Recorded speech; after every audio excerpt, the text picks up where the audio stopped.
ಸ್ನೇಹಿತರೆ, ಎಲ್ಲರಿಗೂ ಶರನ್ನವರಾತ್ರಿಯ ಹಾರ್ದಿಕ ಶುಭಾಶಯಗಳು. ಸ್ನೇಹಿತರೆ, ನಾವು ಈ ಪವಿತ್ರ 9 ದಿನಗಳಲ್ಲಿ ದೇವಿಯ 9 ಅವತಾರಗಳನ್ನು, ಅದರ ಆಧ್ಯಾತ್ಮಿಕ ಅಂತರಾರ್ಥವನ್ನು ತಿಳಿದುಕೊಳ್ಳುವಂತಹ ಪ್ರಯತ್ನ ಮಾಡ್ತಾ ಇದ್ದೀವಿ. ಮೊದಲನೇದಾಗಿ ಶೈಲಪುತ್ರಿ, ಬ್ರಹ್ಮಚಾರಿಣಿ, ಚಂದ್ರಘಂಟ, ಕೂಷ್ಮಾಂಡ. ಇಂದು 5ನೇ ದಿನ, ಪವಿತ್ರವಾದಂತಹ 5ನೇ ದಿನ. ತಾಯಿಯು ಸ್ಕಂದ ಮಾತೆಯಾಗಿ ಅವತಾರ ತೊಟ್ಟು ನಿಂತಿದ್ದಾಳೆ. ಯಾಕ ಈ ಸ್ಕಂದ ಮಾತೆ ಅವತಾರ ಯಾಕೆ ಬಂತು? ತಾಯಿ ಈ ಅವತಾರ ತೊಡ್ಲಾಕ ಕಾರಣ ಏನಿರಬಹುದು ಅಂತ ಪ್ರಶ್ನೆ ಬಂದಾಗ ಮೊದಲಿಗೆ ತಿಳ್ಕೊಳ್ಳೋಣ ಸ್ನೇಹಿತರೆ. ಸ್ಕಂದ ಅಂತಂದ್ರೆ ಇದು ಸುಬ್ರಹ್ಮಣ್ಯ ಸ್ವಾಮಿಯ ಮೊದಲನೇ ಹೆಸರು, ಸ್ಕಂದ.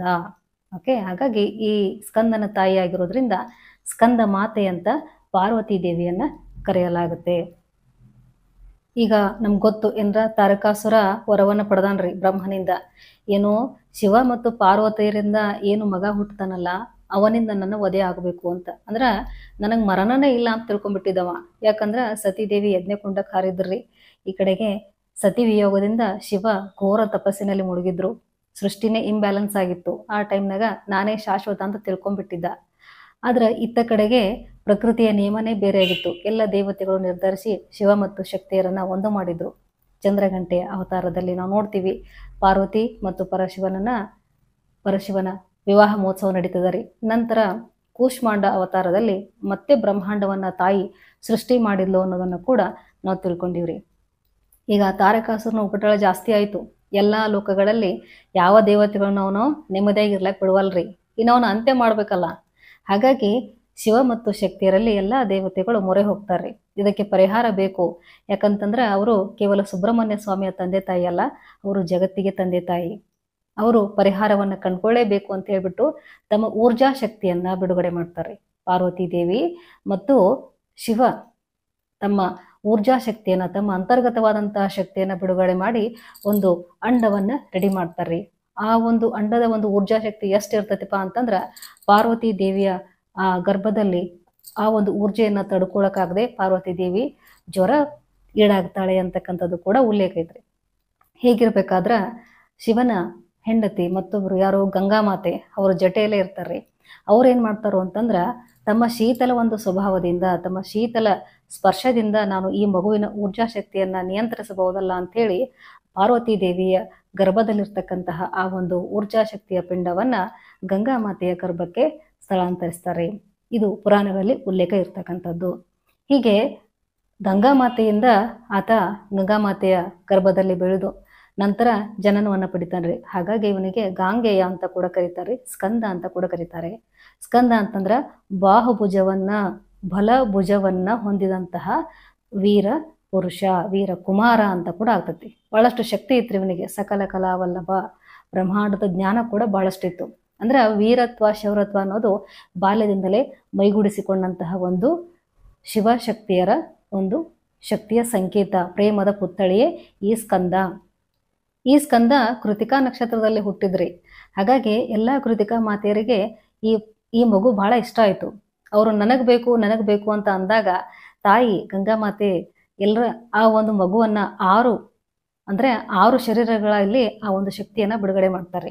ಎಲ್ಲ ಮಾತೆಯರು ಅಂದ್ರೆ 6 ಕೃತಿಕಾ ದೇವಿಯರು ಆ ಸ್ಕಂದನನ್ನ ಅಪ್ಪಿಕೊಂಡು ಮುದ್ದಾಡ್ತಾ ಇರ್ಬೇಕಾದ್ರೆ ಒಂದೊಮ್ಮೆ ಈ ಪಾರ್ವತಿ ದೇವಿಗೆ ಸ್ಕಂದ ಎಲ್ಲಿ ಬೆಳೀತಾ ಇದ್ದಾನೆ ಅನ್ನೋದ ಗೊತ್ತಿರೋದಿಲ್ಲ. ಒಮ್ಮೆ ಅವರ ಸಮಾಗಮ ಆದಾಗ, ಮಗುವನ್ನು ನೋಡಿದಾಗ ತಾಯಿ ಓ ಸ್ಕಂದ ಅಂತ ಹೇಳ್ಬಿಟ್ಟು ಅವ್ರನ್ನ ತಬ್ಕೊಂತಾರ್ರಿ. ಅಂದ್ರೆ ಮಗುವನ್ನ ತಬ್ಬಿದಾಗ 6 ಶರೀರಗಳು ಒಂದುಗೂಡಿ 6 ತಲೆಗಳು ಮಾತ್ರ ವ್ಯಕ್ತ ಆಗುತ್ತೆ. ಈಗ ನೀವು ನೋಡ್ತೀರಿ ಸ್ಕಂದ ಮಾತೆಯ ರೂಪ ಹೆಂಗೈತಿಪ್ಪ ಅಂತಂದ್ರ, ಅವರು ಸಿಂಹದ ಮೇಲೆ ಕುಂತಾರ್ರಿ. ಅದರಲ್ಲೂ ಪದ್ಮಾಸನ ಹಾಕೊಂಡ ಕುಂತಾರು. ಒಂದು ಕಾಲನ ಭೂಮಿಗೆ ಸ್ಪರ್ಶ ಮಾಡ್ಯಾರ್ರಿ. ಮಡಿಲಲ್ಲಿ ಸ್ಕಂದನನ್ನ ಕೂರಿಸ್ಕೊಂಡಾರ್ರಿ. ಮುಖದ ಮೇಲೆ ಮಂದಹಾಸ ಐತಿ. ಇದು ತಾಯಿಯ ರೂಪ, ಹೌದಾ? ಸೊ ಇಷ್ಟು ಪುರಾಣಗಳಲ್ಲಿ ಇರ್ತಕ್ಕಂತಹ ಉಲ್ಲೇಖ ಇರ್ತಕ್ಕಂತಹ ಕತೆ ಸ್ನೇಹಿತರೆ. ಇದು ಸ್ಕಂದ ಮಾತೆ. ಮುಂದೆ ಏನಾಕತ್ರಿ, ತಾಯಿ ಮತ್ತೆ ಶಿವ ಆ ಸ್ಕಂದನಿಗೆ ಹೇಳ್ತಾರ್ರಿ, ನಾವಾದ್ರೆ ಕಾಮನ್ ಆಗಿರೋ ತಂದೆ ತಾಯಿ ಏನಪ್ಪ ಮಕ್ಕಳ ಜವಾಬ್ದಾರಿ ಅಂತಂದ್ರೆ ಮಕ್ಕಳನ್ನ ಜನ್ಮ ಕೊಡೋದು, ನಂತರ ಅವರ ಬೆಳವಣಿಗೆ ನೋಡ್ಕೊಳ್ಳೋದು, ಅವರ ಉದ್ಯೋಗ, ಅವರ ವಿವಾಹ, ಅವರ ಜೀವನಕ್ಕೆ ಏನು ಬೇಕು ಅದನ್ನೆಲ್ಲ ನೋಡ್ಕೊಳ್ಳೋದು ಇಷ್ಟೇ ಅಲ್ಲ ಸ್ನೇಹಿತರೆ.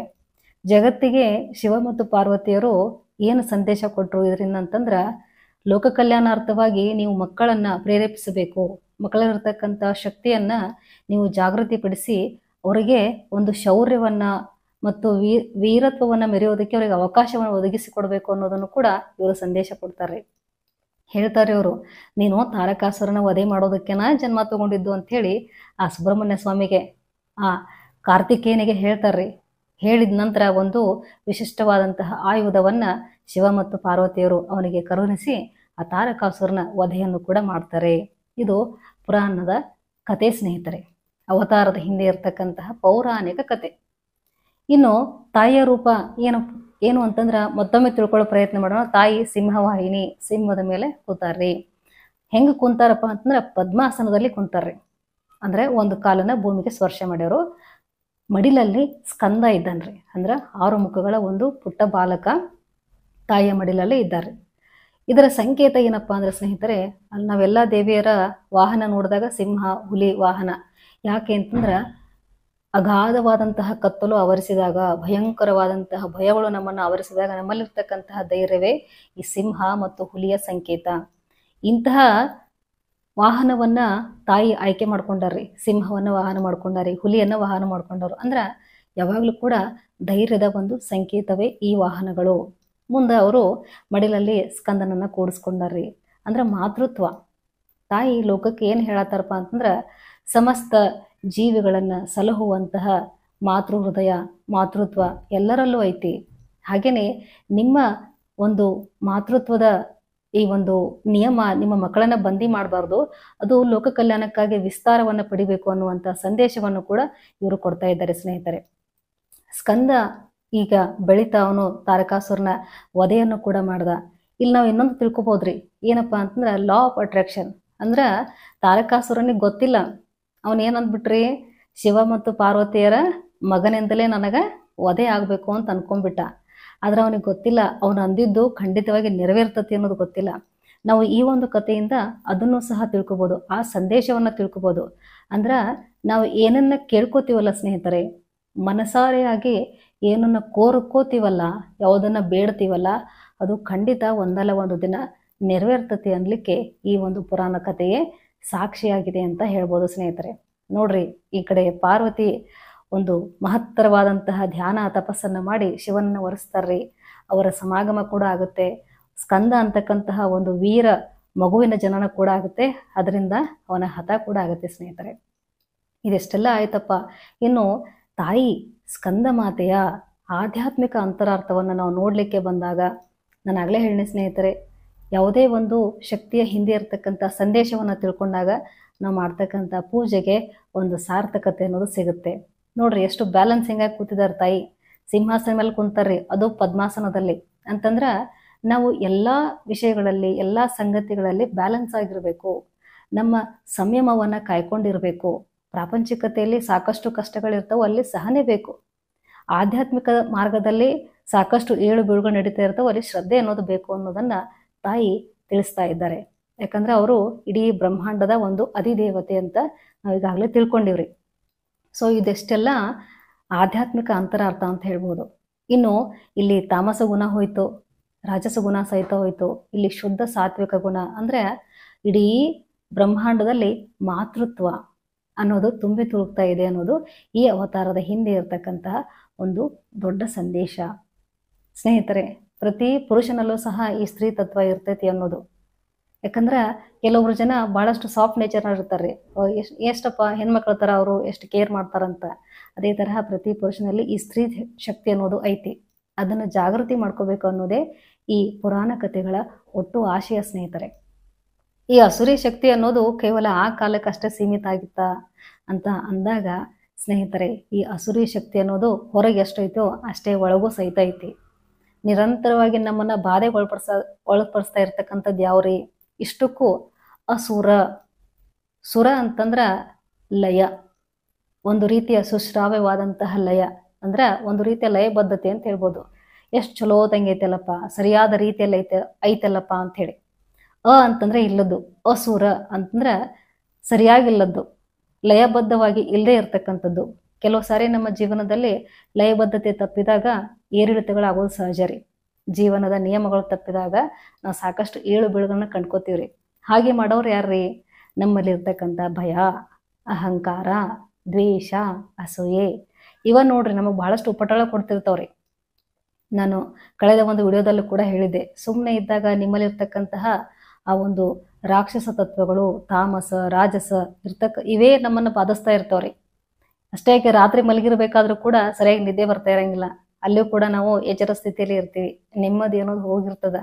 ಹಾಗಾಗಿ ಈ ನವರಾತ್ರಿಯ ವಿಶೇಷ ದಿನಗಳಲ್ಲಿ ಉಪವಾಸ ವ್ರತಗಳನ್ನ ಯಾಕೆ ಮಾಡೋದು ಅಂತಂದ್ರೆ, ಉಪ್ಪು ಖಾರ ಇಲ್ಲದೆ ಇರ್ತಕ್ಕಂಥ ಆಹಾರ ಸೇವನೆ ಯಾಕಂತಂದ್ರೆ ನಮ್ಮಲ್ಲಿ ತಾಮಸ ರಾಜಸ ಗುಣಗಳನ್ನು ಹುಟ್ಟಿಸುವಂತಹ ಆಹಾರಗಳಿಂದ ದೂರ ಇದ್ದು ಮೌನ, ಪೂಜೆ, ಆರಾಧನೆಯಲ್ಲಿ ನಮ್ಮನ್ನು ನಾವು ತೊಡಗಿಸ್ಕೊಂಡ್ವಿ ಅಂತಂದ್ರೆ ನಮ್ಮಲ್ಲೇ ಇರ್ತಕ್ಕಂತಹ ಅಸುರಿನ ಗುಣಗಳು ನಾಶ ಆಗುತ್ತೆ ಅಂತಕ್ಕಂಥದ್ದು ಈ ಒಂದು ಪೂಜಾ ಪುನಸ್ಕಾರ ವಿಧಾನಗಳ ಹಿಂದೆ ಇರ್ತಕ್ಕಂತಹ ಫಲದ ಒಂದು ಆಕಾಂಕ್ಷೆ ಸ್ನೇಹಿತರೆ. ಹಾಗಾಗಿ ತಾವೆಲ್ಲ ಪ್ರತಿದಿನ ದೇವಿಯನ್ನು ಆರಾಧಿಸ್ಲಕತ್ತೀರಿ, ಪೂಜಿಸ್ತಾ ಇದ್ದೀರಿ, ಅವಳನ್ನು ಮನದಲ್ಲಿ ಪ್ರತಿಷ್ಠಾಪನೆ ಮಾಡ್ಕೊಂಡಿರಿ.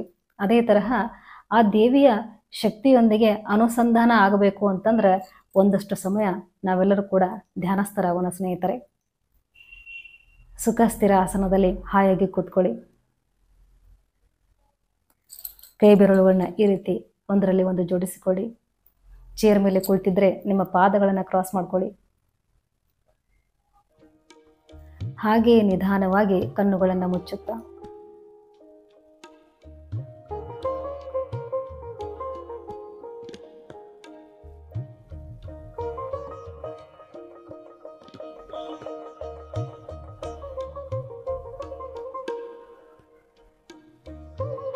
ಹಾಯಾಗಿ ಸ್ಥಿರವಾದ ಆಸನದಲ್ಲಿ ಕೂತ್ಕೊಳ್ಳಿ ಬಂಧುಗಳೇ.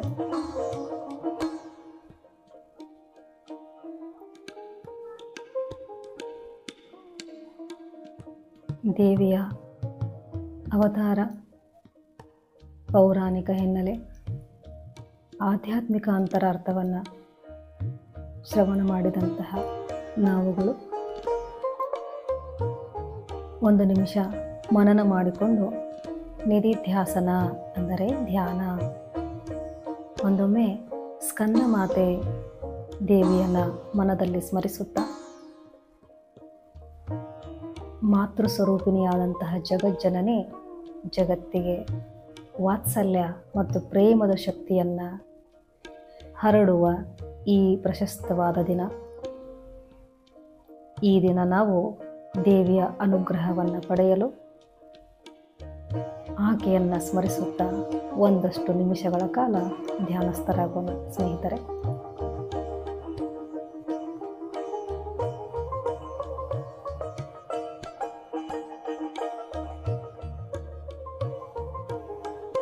ಗಮನವೆಲ್ಲ ನಿಮ್ಮ ಸಹಜ ಉಸಿರಿನ ಕಡೆಗೆ ಇರಲಿ. ಧ್ಯಾನದಲ್ಲಿ ಮುಳುಗಲು ಇದೊಂದು ಸರಳವಾದ ವಿಧಾನ.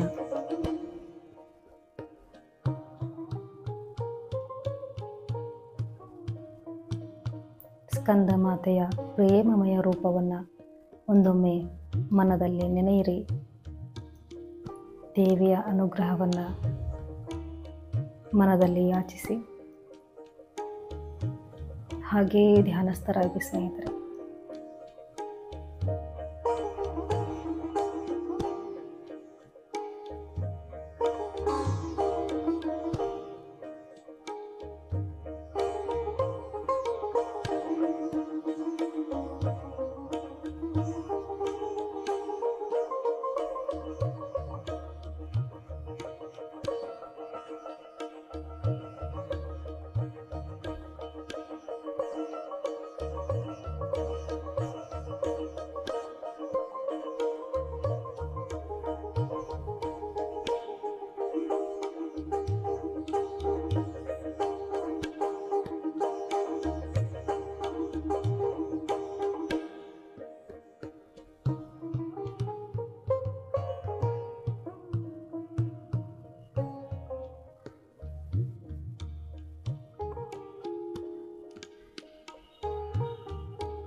ಹಾಗೆ ಉಸಿರಾಟವನ್ನೇ ಗಮನಿಸಿ ಸ್ನೇಹಿತರೆ.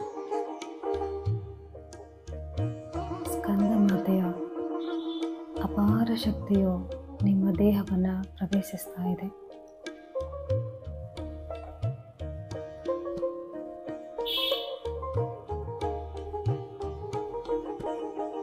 ಹಾಗೆ ಉಸಿರನ್ನೇ ಗಮನಿಸ್ತಾ ಇರಿ.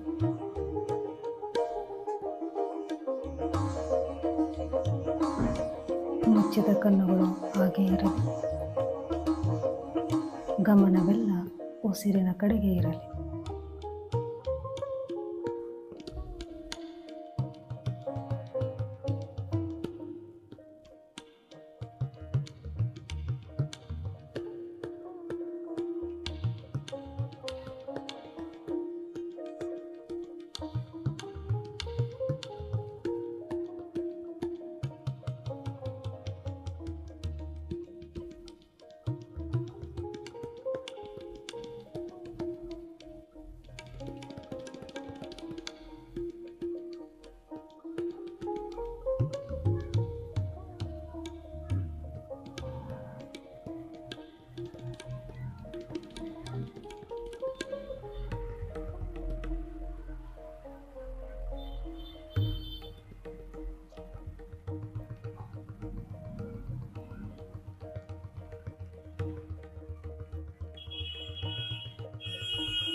ಇಡೀ ವಿಶ್ವದಲ್ಲಿ ಆವರಿಸಿರುವ ಸ್ಕಂದ ಮಾತೆಯ ವಿಶೇಷ ಶಕ್ತಿಯು ನಿಮ್ಮ ದೇಹವನ್ನು ಪ್ರವೇಶಿಸ್ತಾ ಇದೆ ಸ್ನೇಹಿತರೆ.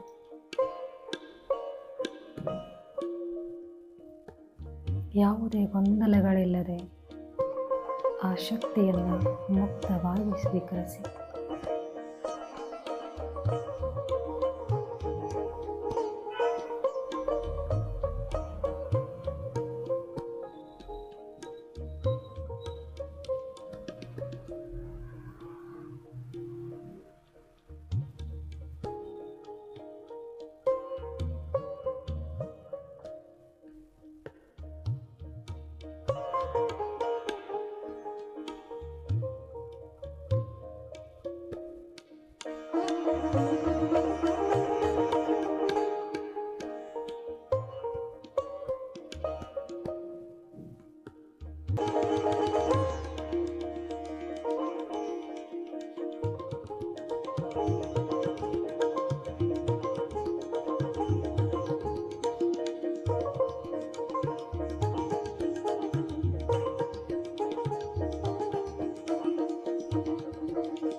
ಆಸುರಿ ಗುಣ ಅಳೆಯಲು ಸಾಕಷ್ಟು ಶಕ್ತಿಯ ಅಗತ್ಯ ಇರುವುದು ಸ್ನೇಹಿತರೆ. ಹಾಗೆ ಉಸಿರನ್ನೇ ಗಮನಿಸ್ತಾ ಇರಿ. ಎಲ್ಲಿ ಮನ ಸ್ಥಿರಗೊಳ್ಳುವುದೋ ಅಲ್ಲಿ ಶಕ್ತಿ ಪ್ರತಿಷ್ಠಾಪಿತವಾಗುವುದು.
ವಿಶೇಷವಾದ ಶಕ್ತಿಯು ನಿಮ್ಮ ದೇಹ, ಮನಸ್ಸು, ಬುದ್ಧಿ, ಆತ್ಮನಲ್ಲಿ ಪ್ರವಹಿಸಿ ಪ್ರತಿಷ್ಠಾಪಿತವಾಗಿದೆ ಸ್ನೇಹಿತರೆ.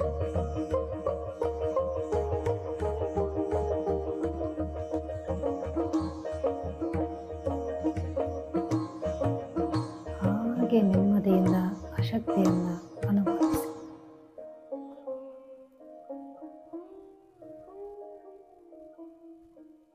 We are all doing great meditation, my dear friends. We become great in our own eyes through our meditation. We don't have to become great in others' eyes. ನಿಧಾನವಾಗಿ ನಿಧಾನವಾಗಿ ಸಹಜ ಸ್ಥಿತಿಗೆ Meditation demands a lot of sincerity and seriousness. The technology is very simple. Being with the present. ಕಣ್ಣುಗಳನ್ನು ತೆರೆಯದೆ ಮೊದಲು ನಿಮ್ಮ ಎರಡೂ ಕೈಯನ್ನು ಸಾವಕಾಶ ಹಿಂಗೆ ಬಿಡಿಸ್ರಿ. ಬಿಡಿಸಿರುವ ಕೈಗಳನ್ನು ಕಣ್ಣುಗಳ ಮೇಲೆ ಸ್ಪರ್ಶಿಸಿದ್ರಿ.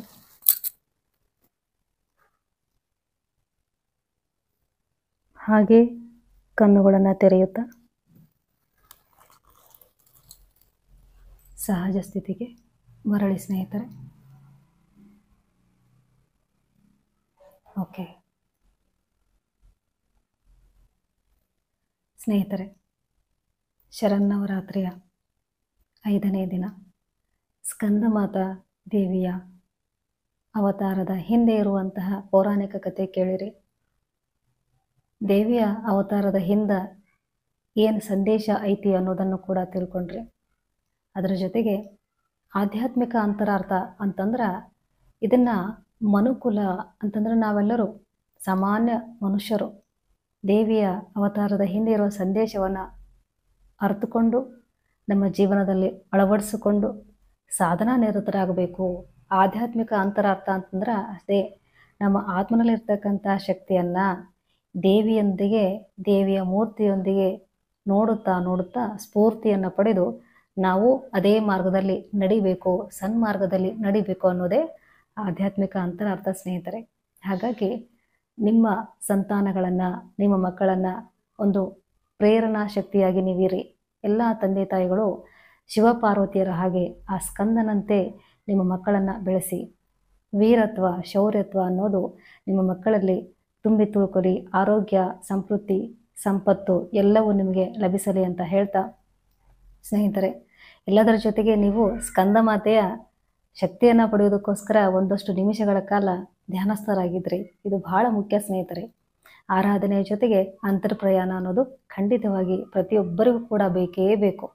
ಹಾಗಾಗಿ ಧ್ಯಾನವನ್ನು ಮಾಡಿದಂತಹ ಎಲ್ಲ ಬಂಧುಗಳಿಗೆ ಒಂದೊಮ್ಮೆ ಹೃತ್ಪೂರ್ವಕ ಧನ್ಯವಾದವನ್ನು ತಿಳಿಸುತ್ತಾ ಸ್ನೇಹಿತರೆ, ಇನ್ನೊಂದು ವಿಡಿಯೋದಲ್ಲಿ ಮತ್ತೊಂದು ತಾಯಿಯ ವಿಶಿಷ್ಟ ಅವತಾರದೊಂದಿಗೆ ಅವರ ಆಧ್ಯಾತ್ಮಿಕ ಅಂತರಾರ್ಥ ಏನು ಹೇಳಕತ್ತೈತಿ, ಸಂದೇಶ ಏನು ಕೊಡ್ಲಾಗತ್ತೈತಿ, ಇಡೀ ಮನುಕುಲಕ್ಕೆ ತಾಯಿ ಯಾವ ಒಂದು ನೀತಿ ಪಾಠವನ್ನು, ಯಾವ ಒಂದು ಸಂದೇಶವನ್ನು ಕಲಿಸೋದಕ್ಕೋಸ್ಕರ ಇಷ್ಟೆಲ್ಲ ಅವತಾರಗಳನ್ನ ತೊಟ್ಲು ಅನ್ನೋದನ್ನು ಮುಂದಿನ ವಿಡಿಯೋದಲ್ಲಿ ನೋಡೋಣ ಸ್ನೇಹಿತರೆ.